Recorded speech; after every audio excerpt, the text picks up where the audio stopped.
Hello friends, welcome to my channel. ఈరోజు మంగళవారం ఉప్పుతో ఇలా పరిహారం చేసుకున్నామంటే మనకి జీవితంలో ఊహించని విధంగా అద్భుతమైన ఫలితాలు కలుగుతాయి.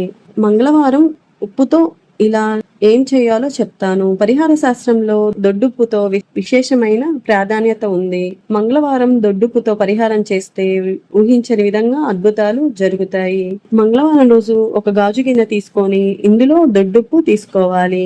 ఈ ఉప్పులో చిన్న పట్టిక ముక్కను వేయాలి. ఇంటి ముందు దిష్టి కోసం కడతారు. పట్టిక అంటే మనం తినే పట్టిక కాదు. తినే పట్టికను పట్టిక బెల్లం అంటారు. ఇది పట్టిక, లేకపోతే స్పట్టిక అని కూడా అంటారు. ఇది పచారీ షాపుల్లో దొరుకుతుంది.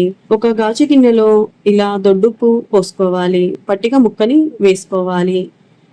ఇప్పుడు ఈ గిన్నెని మనం ఇంటిలో బీరువా కింద పెట్టుకోవాలి. ఇలా పెట్టి 6 నెలలు అలాగే ఉంచాలి, కదిలించకుండా. ఇలా చేయడం వల్ల తొందరలోనే అద్భుతమైన ఫలితాలు ఖచ్చితంగా కనిపిస్తాయి. ఇలా ఆర్థిక ఇబ్బందులు ఏమైనా ఉన్నా, ఉద్యోగంలో కానీ లేకపోతే ఏదైనా సమస్యలు ఉన్నా కూడా త్వరలోనే తీరిపోతాయి.